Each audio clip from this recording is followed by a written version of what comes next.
Assalamualaikum warahmatullahi wabarakatuh. Kami dari kelompok 2 akan menjelaskan materi mengenai organisasi profesi guru. Saya Ersa Fitrianti sebagai moderator, Nur Heria sebagai pemateri 1, Nila Oktaviani sebagai pemateri 2, Miftahul Zana sebagai pemateri 3, Delva Devianti sebagai pemateri 4, dan Nur Aziza Banatusifa sebagai pemateri 5. Berikut penjelasannya. Organisasi profesi. Organisasi menurut WJS Koi Darminta atau KBBI adalah susunan dan aturan dari berbagai bagian sehingga merupakan kesatuan yang teratur. Kemudian ada profesi. Profesi sebagai suatu pekerjaan yang dilakukan sebagai kegiatan pokok untuk menghasilkan nafkah hidup dan yang mengandalkan suatu keahlian. Kemudian, organisasi profesi ini yaitu suatu organisasi yang didirikan oleh 2 orang atau lebih yang memiliki profesi yang sama untuk mencapai tujuan bersama. Kemudian ada organisasi profesi mempunyai 2 perhatian utama. Yang pertama, kebutuhan hukum untuk melindungi masyarakat dari anggota profesi yang tidak dipersiapkan dengan baik. Yang kedua, yaitu kurangnya standar dalam bidang profesi yang dijalaninya.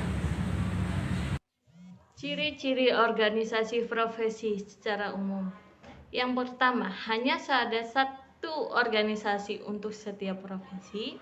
Yang kedua, ikatan utama para anggota adalah kebanggaan dan kehormatan.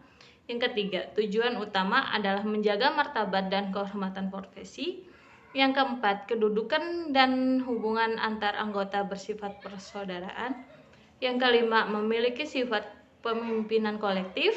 Yang keenam, mekanisme pengambilan keputusan atas dasar kesepakatan. Fungsi dan manfaat organisasi profesi. Fungsi ini dibagi menjadi 2. Yang pertama, ada fungsi pemersatu. Fungsi pemersatu ini yaitu dorongan yang menggerakkan para profesional untuk membentuk suatu organisasi keprofesian. Dan yang kedua, ada fungsi peningkatan kemampuan profesional. Nah, fungsi kedua ini yaitu dari organisasi kependidikan adalah meningkatkan kemampuan profesional pengembang profesi kependidikan ini. Fungsi ini secara jelas tertuang dalam PP nomor 38 tahun 1992 pada pasal 61 yang berbunyi, tenaga kependidikan dalam membentuk ikatan profesi sebagai wadah untuk meningkatkan dan mengembangkan karir, kemampuan, kewenangan profesional, martabat, dan kesejahteraan tenaga kependidikan.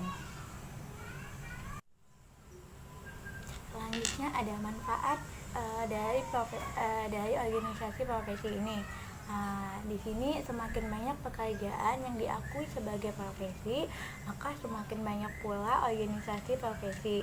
Adapun manfaat dari organisasi profesi ini menurut Berkon, manfaat dari organisasi profesi ini mencakup 4 hal, diantaranya yaitu ada yang pertama mengembangkan dan memajukan profesi, yang kedua menertibkan dan memperluas ruang gerak profesi, yang ketiga ada menghimpun dan menyatukan pendapat warga profesi, dan yang keempat yaitu memberikan kesempatan pada semua anggota untuk berkarya dan berperan aktif dalam mengembangkan dan memajukan profesi. Selanjutnya ada macam-macam organisasi guru di Indonesia. Yang pertama, Persatuan Guru Republik Indonesia atau PGRI. Persatuan Guru Republik Indonesia lahir pada 25 November 1945. Cikal bakal organisasi PGRI adalah diawali dengan nama Persatuan Guru Hindia Belanda atau PGHB tahun 1912. Kemudian berubah nama menjadi Persatuan Guru Indonesia atau PGRI tahun 1932. Pada saat didirikannya organisasi ini, di samping memiliki misi profesi, juga ada misi lainnya, yaitu misi politis teologis, misi peraturan organisasi, dan misi kesejahteraan. Selanjutnya ada Tujuan utama pendirian PGRI. Yang pertama, membela dan mempertahankan Republik Indonesia, organisasi perjuangan. Yang kedua, memajukan pendidikan seluruh rakyat berdasar kerakyatan atau organisasi profesi. Yang ketiga, membela dan memperjuangkan nasib buruh khususnya dan nasib buruh pada umumnya atau organisasi ketenaga kerjaan. Selanjutnya ada makna visi PGRI. Yang pertama, wahana mewujudkan cita-cita proklamasi kemerdekaan Negara Kesatuan Republik Indonesia berdasarkan Pancasila dan UUD 1945. Yang kedua, wahana untuk membela, mempertahankan, dan melestarikan Negara Kesatuan Republik Indonesia. Yang ketiga, wahana untuk meningkatkan integritas bangsa dalam menjamin terpeliharaannya keutuhan, kesatuan, dan persatuan bangsa. Yang keempat, berperan aktif memperjuangkan tercapainya tujuan nasional dalam mencerdaskan kehidupan bangsa. Yang kelima, wadah bagi para guru dalam memperoleh, mempertahankan, meningkatkan, dan membela hak asasinya baik sebagai pribadi, anggota masyarakat, warga negara, dan pemangku profesi guru. Selanjutnya ada makna dari terwujudnya PGRI sebagai organisasi profesi. Yang pertama, wahana memperjuangkan peningkatan kualifikasi dan kompetensi bagi guru. Yang kedua, wahana mempertinggi kesadaran dan sikap guru dan tenaga guru dalam meningkatkan mutu profesi dan pelayanan kepada masyarakat.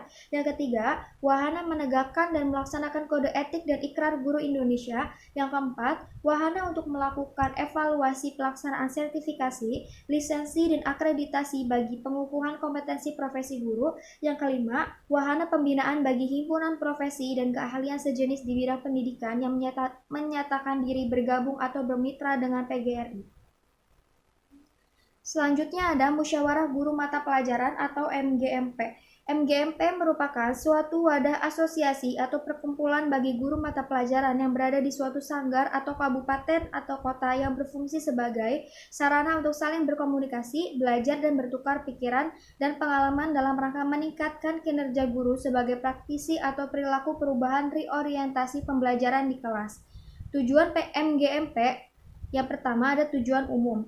Tujuan MGMP dalam untuk mengembangkan kreativitas dan inovasi dalam meningkatkan profesionalisme guru. Yang kedua, tujuan khusus yang berisikan yang pertama, memperluas wawasan dan pengetahuan guru mata pelajaran dalam upaya mewujudkan pembelajaran yang efektif dan efisien. Yang kedua, mengembangkan kultur kelas yang kondusif sebagai tempat proses pembelajaran yang menyenangkan, mengasyikkan, dan mencerdaskan siswa. Yang ketiga, membangun kerjasama dengan masyarakat sebagai mitra guru dalam melaksanakan proses pembelajaran.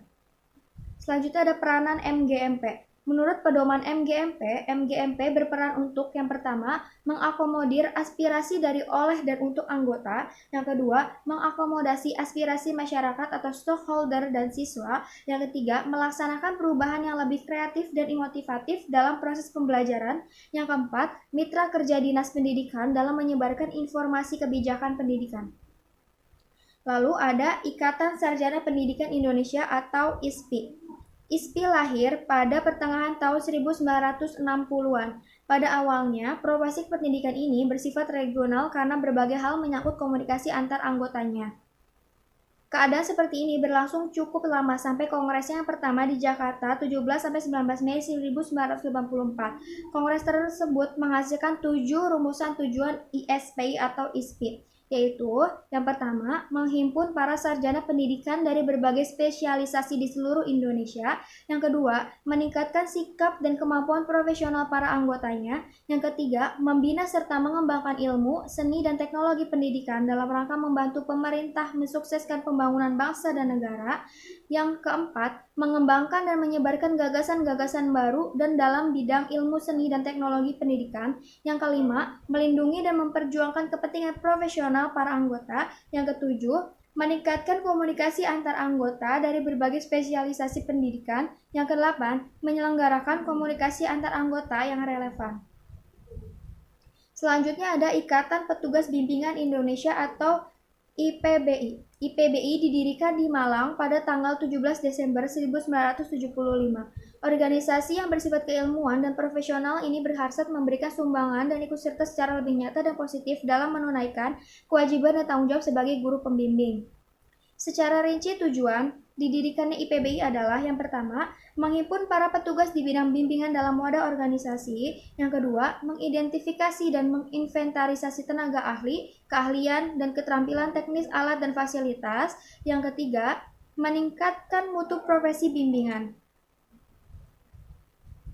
Yang kelima yaitu kelompok kerja guru atau KKG. Kelompok kerja guru yaitu kelompok kerja seluruh guru dalam satu gugus. Pada tahap pelaksanaannya dapat dibagi menjadi dua, yaitu kelompok kerja guru yang kecil, yaitu berdasarkan jenjang kelas, dan kelompok kerja guru berdasarkan jenjang kelas, dan kelompok kerja guru berdasarkan atas mata pelajaran. Tujuan organisasi kelompok kerja guru ini yaitu yang pertama, memfasilitasi kegiatan yang dilakukan di pusat kegiatan guru berdasarkan masalah dan kesulitan yang dihadapi guru. Yang kedua, memberikan bantuan profesional kepada guru kelas dan mata pelajaran di sekolah. Yang ketiga, meningkatkan pemahaman, keilmuan, keterampilan serta mengembangkan sikap profesional berdasarkan kekeluargaan dan saling mengisi atau sharing. Yang keempat, meningkatkan pengelolaan proses pembelajaran yang aktif, kreatif, dan menyenangkan. Selanjutnya, yang keenam, Ikatan Guru Indonesia atau IGI. Ikatan Guru Indonesia atau IGI merupakan organisasi profesi guru yang disahkan oleh pemerintah melalui SK Dekumham nomor AHU-25.AH.01.06 tahun 2009 pada tanggal 26 November 2009. Melalui wadah IGI diharapkan para guru dapat mengubah diri sendiri tanpa harus bergantung pada pihak lain, sekaligus bersiap menjadi lokomotif penggerak perubahan bagi bangsa. Yang ketujuh yaitu Federasi Guru Independen Indonesia atau FGI. FGI adalah Federasi Guru Independen Indonesia yang dideklarasikan oleh berbagai guru dan juga organisasi-organisasi guru yang berasal dari seluruh Indonesia pada tanggal 17 Januari 2002. Organisasi ini diharapkan menjadi sarana untuk mencerdaskan kehidupan bangsa dan membebaskan guru serta anak didik dari pembodohan secara struktural. Yang kedelapan, Federasi Serikat Guru Indonesia atau FSGI. Dalam kurun waktu 4 dasawarsa terakhir ini, perjuangan guru dalam mencapai cita-cita terasa masih jauh dari yang diharapkan. Pembangunan politik, ekonomi, sosial, dan budaya seringkali mengabaikan peran guru dalam peningkatan kapasitas dan kualitas guru. Selanjutnya yang kesembilan yaitu Persatuan Guru Madrasah Republik Indonesia atau PGMRI. Dalam dunia pendidikan, guru-guru madrasah masih banyak yang belum berdaya dan belum banyak berperan, sehingga belum bisa dibanggakan. Masih banyak guru madrasah yang kurang percaya diri, kurang profesional, dan kurang bangga untuk mengatakan dirinya sebagai guru madrasah. Jadi kesimpulannya, organisasi profesi merupakan suatu organisasi yang didirikan oleh dua orang atau lebih yang memiliki profesi yang sama untuk mencapai tujuan bersama. Secara umum, ciri-ciri organisasi profesi yang pertama, hanya ada satu organisasi untuk setiap profesi. 2. Ikatan utama para anggota adalah kebanggaan dan kehormatan. 3. Tujuan utama adalah menjaga martabat dan kehormatan profesi. 4. Kedudukan dan hubungan antar anggota bersifat persaudaraan. 5. Memiliki sifat kepemimpinan kolektif. Dan 6. Mekanisme pengambilan keputusan atas dasar kesepakatan. Adapun fungsi organisasi profesi terdiri dari dua fungsi, yaitu fungsi pemersatu dan fungsi peningkatan kemampuan profesional. Organisasi profesi pastilah memberikan manfaat kepada para anggotanya, termasuk juga organisasi profesi pendidikan. Manfaat yang diperoleh dengan adanya profesi pendidikan diantaranya yaitu membangun kepercayaan dalam diri masyarakat mengenai adanya suatu persepsi tentang kompetensi.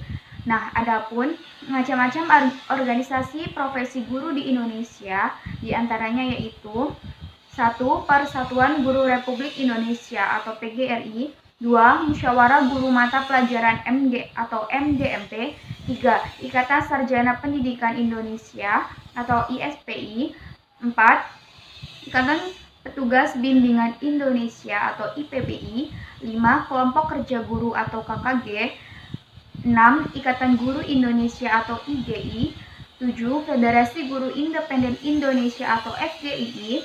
8. Federasi Serikat Guru Indonesia atau FSGI. 9. Persatuan Guru Madrasah Republik Indonesia atau PGI. Sekian materi yang dapat kami sampaikan. Kurang dan lebihnya kami mohon maaf. Wassalamualaikum warahmatullahi wabarakatuh.